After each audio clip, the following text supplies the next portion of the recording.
Magandang umaga, ngayon po ay araw ng linggo, September 1, 2024 at update po muli tayo sa lagay ng panahon. Ayon sa Pag-asa, patuloy po namin monitor ang isang low pressure area na nasa loob ng Philippine Area of Responsibility. Samantala, sa datos naman po ng JMA or Japan Meteorological Agency, lumakas na ito at ganap ng bagyo o tropical depression.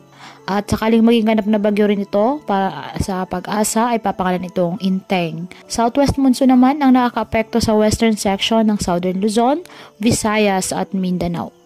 Samantala nang dahil po sa low pressure area, asahan na po ang maulap na halangitan na may kalat-kalat na pag-ulan at thunderstorms sa Eastern Visayas, Central Visayas, Caraga, Davao Region at Northern Mindanao. Apektado naman po ng habagat ang Palawan, nalalabing bahagi ng Visayas at nalalabing bahagi ng Mindanao. Kaya asahan po ang maulap na halangitan na may kalat-kalat na mga pag-ulan.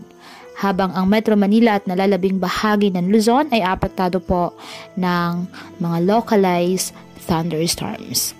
Kaya patuloy po natin na pinag-iingat ang ating mga kababayan sa banta po ng mga pagbaha at pagguho ng lupa, lalo na po kapag may malalakas na ulan, at ugaliin na magdala palagi ng payong o kahit anumang panangga sa ulan sa tuwing lalabas po ng ating mga tahanan.